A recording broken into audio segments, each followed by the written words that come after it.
Hi hello வணக்கம். எல்லாரும் எப்படி இருக்கீங்க? நல்லா இருக்கீங்களா? சாப்பிட்டீங்களா? ஓகே, இன்றைக்கி நம்ம வீடியோவில் என்ன பார்க்க போகிறோம் அப்படின்னு பார்த்தீங்கன்னா, சூப்பரான சுவையான பால் கொழுக்கட்டை தாங்க எப்படி செய்யுதுன்னு பார்க்க போகிறோம். வாங்க எப்படி செய்யுதுன்றதை பார்க்கலாம். நான் பார்த்தீங்கன்னா இட்லி அரிசி இருக்குல்ல, அதுதான் எடுத்திருக்கேன். ஒரு 1/2 கிலோ அளவுக்கு எடுத்திருக்கேன். ஒரு தோராயமாக நான் வந்து இந்த படியில் அளந்திருக்கேன் 1/2 கிலோ அளவுக்கு. சரிங்களா?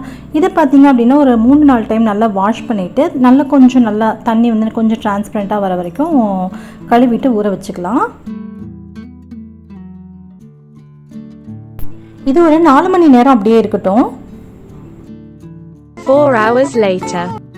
இப்போ சரியாக 4 மணி நேரம் கழித்து பார்க்குறோம். அரிசி நல்ல சாஃப்டாக ஊறி வந்திருக்குங்க. இந்த அரிசியை நம்ம கொண்டு போய் அப்படியே மிக்ஸி ஜாரில் சேர்த்து அரைச்சிடலாம். நீங்கள் ஒருவேளை கிரைண்டரில் அரைக்க போகிறீங்கன்னா 2 மணி நேரம் ஊறினாலே போதுமானது. அது ஒரு பக்கம் இருக்கட்டும். 2 தேங்காயிலேருந்து நான் பால் எடுத்துக்க போகிறேன்.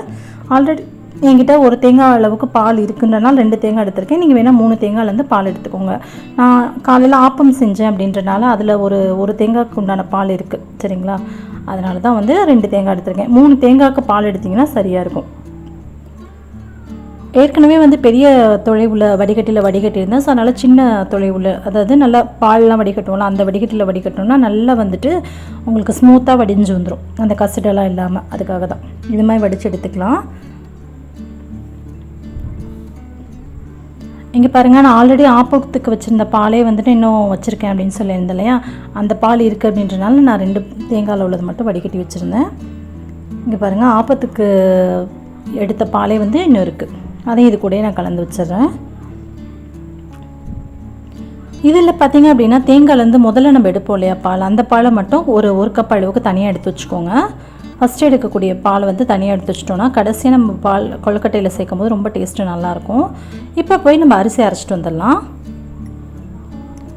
அரிசி அரைக்கிறதுக்கு நான் மிக்ஸி ஜார் எடுத்துக்கிறேன். நீங்கள் கிரைண்டரில் அரைக்கிறீங்கன்னா கொஞ்சம் கம்மியான டைம் ஊறினா கூட போதுமானது. ஆனால் அரிசி வந்து நல்லா வழுவழுப்பாக அரைக்கணும். அதுக்காக தான் வந்து 4 மணி நேரம் ஊற வச்சுருக்கோம்.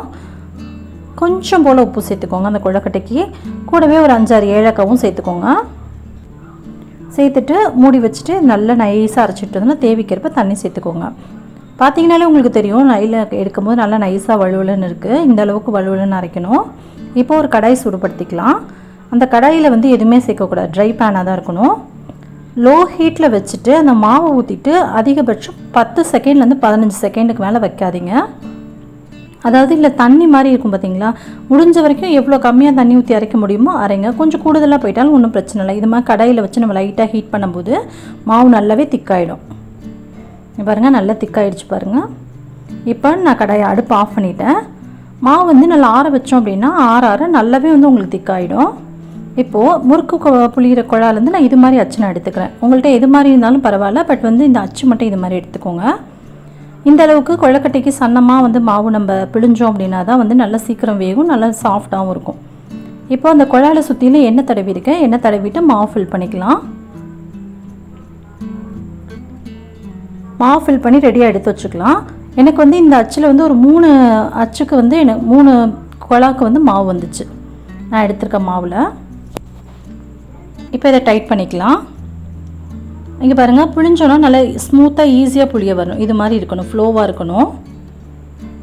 இப்போ கரெக்டாக இருக்குது. இப்போ நான் வந்து ஒரு இட்லி பாத்திரம் தான் எடுத்திருக்கேன். கொஞ்சம் அகலமான பாத்திரமாகவும் இருக்கணும், அதே மாதிரி அலுமினிய பாத்திரமாகவும் இருக்கணும். நம்ம எடுத்திருக்க பாலில் பாதி மட்டும் சேர்த்துக்கலாம். சேர்த்துட்டு நான் பாட்டுக்கு வச்சுட்டு கொஞ்சம் அந்த சைடு போயிட்டேன். பார்த்திங்கன்னா நல்லா பொங்கி வந்துருச்சு. நல்லா கொதிச்சதுக்கப்புறமா இது மாதிரி அப்படியே மெதுவாக பிழிஞ்சு விட்டிங்க அப்படின்னா எல்லாமே ஒன்று சேர்ந்து வேக ஆரம்பிக்கும். அடுப்பை லோ ஃப்ளேமில் குறைச்சி வச்சுருங்க, ஏன்னா கையில் அனல் அடிக்கும். இது மாதிரி கொஞ்சம் கொஞ்சமாக பிழிஞ்சு விட்டு வெந்ததுக்கப்புறம் திரும்ப கொஞ்சம் நேரம் கழிச்சு புளியணும். வெந்ததுக்கப்புறம் மறுபடியும் கொஞ்சம் நேரம் கழிச்சு புளியணும். அது மாதிரி புளியணும். ஃபஸ்ட்டு ஒரு குழாயில் உள்ளது எல்லாத்தையுமே நான் ஃபுல்லாகவே டோட்டலாக புழிஞ்சு எடுத்துக்கிட்டேன். இங்கே பாருங்கள், எல்லாமே ஃபுல்லாகவே புழிஞ்சு விட்டாச்சு. விட்டுட்டு இப்போ ஹை ஃப்ளேமில் வச்சுக்கோங்க. வச்சுட்டு உடனே கரண்டி வச்சிடக்கூடாது. லைட்டாக அந்த சைடில் உள்ளதெல்லாம் நான் எடுத்து வரதுக்காக கரண்டி யூஸ் பண்ணியிருக்கேன். அந்த நம்ம பிழிஞ்சு விட்டுருக்கோம் பாருங்கள், அதில் கரண்டி பற்றவே கூடாது. பட்டுச்சுன்னா அப்படியே மாவெல்லாம் கரைஞ்சி போயிடும். லைட்டாக அப்படியே நான் ஊற்றி விட்டுக்கலாம். இப்போது ஹை ஃப்ளேமில் வச்சு நல்லா அதை வேக விட்டுடலாம். வெந்ததுக்கப்புறம் தானாகவே கொஞ்சம் பார்த்திங்கன்னா மேலே எழும்பி வர ஆரம்பிச்சிரும்.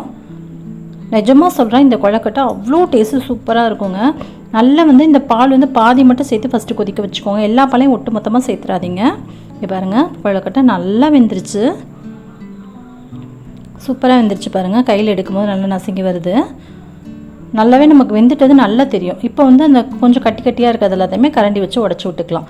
இப்போ நல்லா கொதிச்சிருச்சுங்களா, அடுத்து பாதி பால் நம்ம எடுத்து வச்சுருந்தோம்னா அதையும் இது கூட சேர்த்துக்கலாம். சேர்த்துட்டு இப்போது இது லேசாக கொதி வர ஸ்டார்ட் ஆகணும்.